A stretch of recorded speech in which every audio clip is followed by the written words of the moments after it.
Ya, di sini kita menggunakan ESP32 sebagai basis dari alat kita. Jadi di sini ada beberapa sensor, yaitu yang pertama ada MQ2 sebagai gas sensornya, lalu ada SES712 sebagai gas current atau arus listrik. Nah, di sini outputnya sebagai ada buzzer, dan di sini ada OLED untuk menampilkan statusnya. Nah, di sini kita membuat sebuah sistem keamanan rumah, di mana di sini mendeteksi dini kebakaran dari overcurrent dan overgas. Nah, disinilah gas dan SST712 itu berguna. Nah, di sini kita menggunakan expression board, yaitu ESP32-nya dihubungkan ke expression board, di mana kita dapat menggunakan kabel jumper female to female untuk menghubungkan dari expression board-nya ke masing-masing sensornya. Nah, di sini kita menggunakan beban, yaitu ada LED modul, 2 LED modul dan 4 LED modul tambahan sebagai yang akan membuat sistem itu trip gitu. Jadi di sini kita menggunakan arus tambahan atau sumber arus tambahan dari adaptor 12 volt 2 ampere. Nah, di sini kita langsung colok saja. Nah, di sini terlihat beban atau LED modulnya itu nyala 2. Nah, ketika kita ingin mengganti atau menambah beban atau simulasikan itu tuh sebagai overcurrent, itu kita tinggal menekan atau menambahkan bebannya menjadi itu jadi 6 modul. Jadi di sini ketika deteksi melebihi batas ambang atau threshold, itu akan membuat relay nyala dan memutus arus listrik.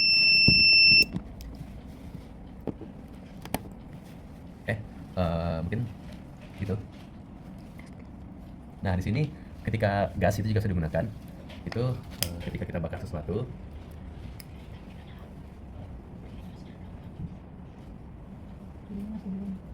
dan ketika asapnya dideteksi lalu melebihi batas ambang juga.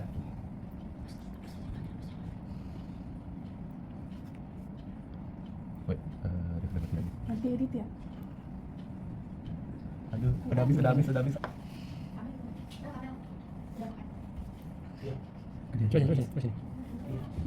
Gini. Oh, berhasil. Nah, ini ketika overgas, jadi dideteksi ada kebakaran atau asap lebih, sistemnya juga akan trip dan relay akan memutus arus listrik. Dan ini untuk tombol meresetnya, supaya meresetnya hanya dari ESP-nya, itu untuk keamanan untuk tombolnya sendiri. Oke, cukup. Semoga juga nyala.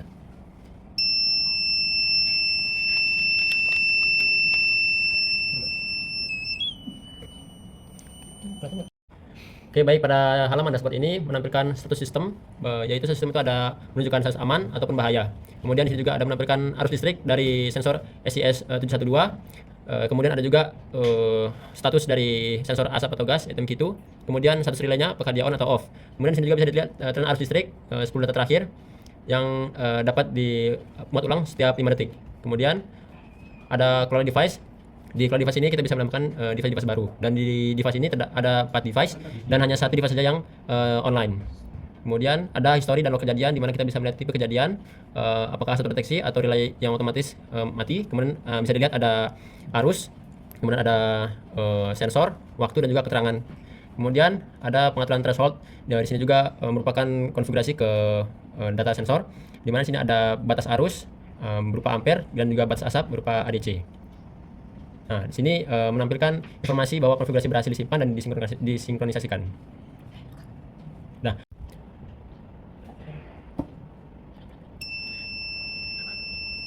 ya di sini ditampilkan pada halaman deteksi dini korsleting, yaitu menampilkan status bahaya, di mana sistem arus listrik berjumlah 0,33 ampere. Di situ sesuai dengan batas arus ampere, bahwa sensor arus itu melebihi batas yaitu 0,33 ampere, sehingga satu sistem memberikan status bahaya. Relay yang ditampilkan yaitu berstatus off. Fitur login, yaitu kita harus mengisi email dan juga password yang dihubungkan ke backend dengan menggunakan REST API. Password yang digunakan pada login ini yaitu Tria Cantik. Baik, Assalamualaikum warahmatullahi wabarakatuh. Kami dari kelompok 3, sistem deteksi kebakaran dini akibat korsleting listrik asap berbasis IoT. Dan di sini kami menggunakan ESP32. Perkenalkan, nama saya Fatik Sarifi sebagai ketua sekaligus bagian hardware, dan di sebelah saya. Perkenalkan, saya Dimas Sutriani dengan NIM 2024-3037 sebagai backend. Dan lanjut ke frontend. Perkenalkan, nama saya Hasbi Ramadan dengan NIM 2024-3001 sebagai frontend. Dan lanjut ke hardware 2. Oke, perkenalkan, nama saya Kamelia Kurniasari dengan NIM 2024-3005 sebagai hardware 2. Dan ke backend 2. Perkenalkan, nama saya Krista Sitoros dengan NIM 2024-32036 sebagai backend. Dan terakhir program microcontroller. Perkenalkan, nama saya Muhammad Hanif bin Jabar dengan NIM 43262. Baik, di sini langsung mulai saja presentasinya. Silakan. Nah, di sini pertama ada proses bisnis, yaitu yang pertama adalah monitoring rutin. Jadi sistem akan membaca kondisi listrik terus-menerus, lalu deteksi penyimpangan selama program hidup. Dia akan selalu mendeteksi penyimpangan. Lalu akan ada tindakan pencegahan jika terjadi deteksi penyimpangan. Lalu akan pencatatan dan notifikasi, jadi notifikasi melalui Telegram. Lanjut. Dan di sini aturan dan nilai bisnisnya. Yang pertama ada keselamatan di atas kenyamanan, lalu relay diputus otomatis meski berarti listrik mati mendadak. Jadi riset wajib manual atau fisik, dan threshold per lokasi. Nah, di sini ada nilai bisnisnya, yaitu mengurangi risiko kerugian, lalu mengurangi pengawasan manual, dan jejak audit tersimpan. Lanjut. Di sini ada implementasi perangkat keras atau hardware-nya. Jadi kita punya dua input. Yang pertama ada sensor MQ2 yang berfungsi untuk mendeteksi gas atau asap. Lalu ada sensor ACS712 yang mana itu berfungsi untuk mendeteksi arus listrik. Lalu untuk prosesnya itu kita ada ESP32 dan juga extension board-nya. Lalu untuk output kita punya 4, yaitu ada relay 2 channel, yang dimana di sini kita menggunakan signal 1. Lalu kita punya OLED display untuk menampilkan status dari perangkatnya, apakah dia itu bahaya atau aman gitu. Terus ada buzzer yang mana dia akan bunyi jika sistemnya itu mendeteksi bahaya. Lalu ada LED modul, yaitu sebagai beban tambahan untuk sistemnya. Lalu di sini power supply kita menggunakan adaptor dan juga ada konektor serta kabel jumper. Untuk gambarnya ada di sini sebelah kanan. Oke, lalu di sini ada alurnya. Yang pertama tentunya pasti sensor MQ2 akan mendeteksi adanya keberadaan asap. Jika ada keberadaan asap, maka dia akan memberitahu ke ESP32. Lalu sama juga seperti sensor ACS712, jika dia mendeteksi arus listrik yang berlebihan, maka dia akan memberitahu ke ke ESP32. Lalu nanti jika terdeteksi bahaya dari sensor-sensor ini, maka si OLED, buzzer dan juga relay itu akan memberitahu bahwa adanya sebuah bahaya tersebut. Di OLED akan menampilkan pesan bahaya, buzzer akan berbunyi, dan relay akan otomatis mati. Serta LED dan di dashboard serta Telegram itu akan ditampilkan juga. Nanti akan dijelaskan oleh bagian front end dan juga back end. Oke, dilanjutkan untuk implementasi firmware ESP32 IoT Node. Jadi yang pertama itu ada konfigurasi perangkat. Jadi di sini ada untuk pinnya dibagi menjadi beberapa. Untuk pin 34 dan 35 itu dipakai untuk kedua sensor yang kami pakai, yaitu untuk sensor ACS712 itu sebagai sensor arus dan sensor MQ2 itu sebagai sensor gas. Kemudian lanjut pada pin 26, 25 dan 27 itu digunakan sebagai output digital untuk mengendalikan relay, buzzer dan LED indikator. Dan kemudian pada pin 21 dan 22 itu untuk modul OLED melalui jalur L2C. Kemudian pada konfigurasi ADC-SP32 itu juga itu menggunakan 12 bit agar rentang pembacaannya itu dari mulai 0 sampai 4095. Itu agar lebih presisi aja sih. Kemudian lanjut. Nah, kemudian lanjut pada pembacaan sensor. Nah, pada sensor pertama itu ada sensor arus, yaitu ACS712. Nah, di sini itu karena sinyal arus AC itu cenderung berfluktuasi, maka dilakukan moving average yang mana dia tuh bakal ngambil 10 sampel terakhir agar nilai yang ditampilkan itu lebih stabil dan tidak mudah salah baca akibat noise sesaat. Nah, kemudian lanjut pada sensor kedua itu adalah gas atau asap atau MQ2, yang mana dia tuh membacanya itu konsentrasi gas atau asap di udara itu diambil langsung sebagai nilai ADC mentah tanpa pengolahan tambahan karena responnya sudah relatif stabil. Jadi kemudian pada kedua sensornya itu dibaca berkala tiap 200 milisecond secara non-blocking. Lanjut. Nah, kemudian lanjut pada pengendalian aktuator atau outputnya. Yang pertama itu aktuator pertama itu adalah relaynya. Jadi pada kode ini itu berfungsi itu sebagai pemutus arus utama, yang mana itu dikonfigurasikan dalam logika active flow sehingga kondisi high itu berarti aman, arus tetap mengalir, dan low itu berarti trip, arus diputus segitu. Kemudian lanjut pada aktuator 2 dan 3 itu ada buzzer dan LED indikator, yang mana itu berfungsi sebagai alarm audiovisual yang menyala bersamaan saat sistem memutuskan untuk trip. Jadi ketiga aktuator ini itu dikendalikan otomatis oleh logika sistem yang namanya itu FSM. Tetapi threshold pemicunya itu bisa diatur dari luar via MPPT untuk buat arus sama gasnya. Lanjut. Nah, kemudian lanjut poin selanjutnya itu adalah komunikasi MPPT dan topik yang digunakan. Nah, pada komunikasi antara SP32 dan broker MPPT ini itu dirancangnya dua arah. Jadi ada publish dan subscribe. Nah, pada publish sendiri itu jadi kirim data sensor ke broker. Yang mana itu node itu secara rutin mengirim data sensor seperti arus, gas, status relay, status anomali itu dalam format JSON ke topik setiap 2 detik. Jadi sehingga itu dashboard itu bisa menampilkan data secara real time. Nah, untuk contohnya ini seperti di samping ini contoh payload JSON yang dikirim ke broker itu ada nilai arus 0, sekian, nilai asap itu berapa sekian, kemudian status relaynya itu on atau off, dan anomali itu false atau true. Lanjut. Nah, kemudian untuk subscribe atau terima perintah dari broker. Nah, jadi node itu bakal mendengarkan topik contohnya itu IoT /device/SP32-01/config itu. Jadi itu buat menerima perubahan nilai ambang batas atau threshold-nya. Itu buat menerima nilai ambang dari gas atau arus secara langsung dari dashboard tanpa perlu mengupload ulang firmware-nya. Jadi setiap pesan yang masuk kemudian diparsing menggunakan format JSON dan langsung diterapkan ke variabel threshold system. Seperti itu. Lanjut. Nah, yang terakhir itu ada hasil pengujian komunikasi SP32 di MPPT brokernya. Yang pertama itu ada uji koneksi dasar. Jadi untuk awalan saat kita mengkoneksikan antara rangkaian dan MPPT-nya, maka dia itu bakal menghubungkan ke Wi-Fi terlebih dahulu. Nah, kemudian dia itu bakal menghubungi ke MPPT brokernya. Setelah dia ke connect ke MPPT-nya, maka dia bakal munculin node itu terhubung ke MPPT broker. Itu artinya uji koneksi dasar itu telah berhasil. Kemudian pada uji publish, yang mana setelah terconnect, dia itu bakal nampilin info-info dari deteksi arusnya. Kayak current kan arus listriknya ada di 0,04 ampere, yang mana ketika max-nya itu 0,30 ampere, yang mana kalau dia melewati 0,30 ampere maka dia bakal terdeteksi atau nge-trip. Untuk gas juga sama, dan statusnya ini safe. Kemudian pada uji subscribe ini itu adalah hasil dari HiveMQ-nya. Mungkin dari saya sekian. Oke, selanjutnya itu adalah implementasi backend. Untuk struktur file di sini, directory backend dipisahkan berdasarkan tanggung jawabnya masing-masing.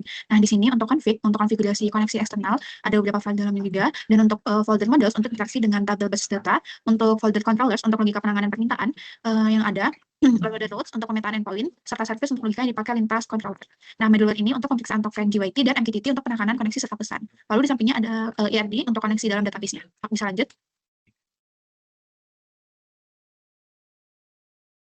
Baik, di sini saya akan menjelaskan mengenai arsitektur yang digunakan, yaitu berbasis MQTT centric. Alasannya terletak pada di mana keputusan ini itu benar-benar diambil dari MQTT-nya, bukan dari backend maupun front end yang digunakan. Nah, kenapa disebut MQTT centric? Karena seluruh komponennya itu SP32, backend dan juga dashboard itu berkomunikasi lewat broker MQTT. Di sini kita menggunakan HiveMQ Cloud sebagai penghubung tunggal menggunakan subscribe dan juga token token. Nah, arah komunikasinya itu pertama, SP32 dengan broker dan backend itu dengan topik sensor. Nah, itu untuk data arus dan asap yang dikomunikasikan setiap 2 detik. Lalu ada ESP broker dan juga backend yang menggunakan topik alert. Itu untuk memberikan notifikasi kondisi bahaya atau trip. Lalu ada selanjutnya bisa dibaca dalam slide. Oke, selanjutnya itu adalah diagram alur komunikasi MQTT. Oke, di sini adalah diagram alur komunikasi MQTT, sama seperti yang sudah saya jelaskan sebelumnya. Di sini kami menggunakan beberapa topik subscribe dan juga publish, di mana SP32 itu akan mempublish dengan menggunakan topik yang sama, dan HiveMQ akan menggunakan topik itu untuk di subscribe. Nah, ada ya tipe sensor itu untuk fungsi pada backendnya itu akan menerima data arus secara berkala. Lalu alert itu untuk menerima kondisi bahaya. Lalu status itu memperbarui status seperti apakah relaynya online atau offline, dan status relay. Lalu ada IoT device ID, di mana device ID aktif hanya ESP32-01 itu untuk publish, itu mengirim perintah relay secara manual. Lalu ada topik control itu untuk publish, itu mengirim konfigurasi threshold terbaru dari front end ke ESP32 dan juga back end. Oke, selanjutnya ini adalah alur penerimaan data sensor. Alur penerimaan data sensornya ini, pertama ESP32 mempublikasikan payload ke topik IoT lewat device sensor pada broker HiveMQ Cloud. Lalu ada file client JS yang telah subscribe pada topik tersebut. Dia menerima pesan melalui event message, mempassing payload dan mengestek device ID beserta jenis topik, lalu memanggil self sensor data pada MQTT service.js.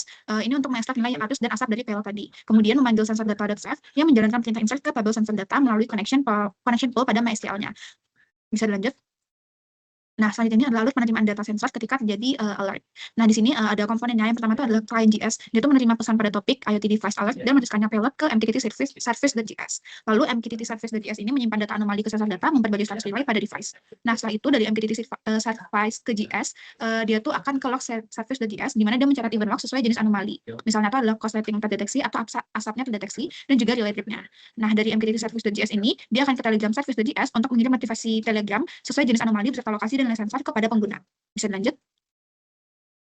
Jadi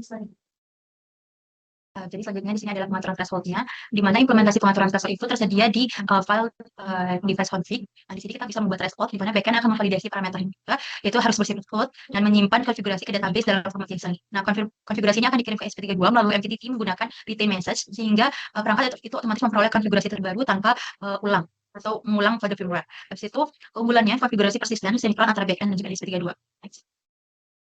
Nah, di sini adalah modul Telegram notification yang diimplementasikan pada Telegram service.js menggunakan Node Telegram bot API. Di sini kita menggunakan bot untuk mengirimkan notifikasi secara real time kepada pengguna apabila terjadi bahaya. Nah, di sini beberapa konfig yang digunakan seperti status, kemudian status ini, sensornya, dan juga log dari sensing tersebut atau ringkasannya, sehingga pengguna itu dapat memantau kondisi sistem melalui aplikasi Telegram.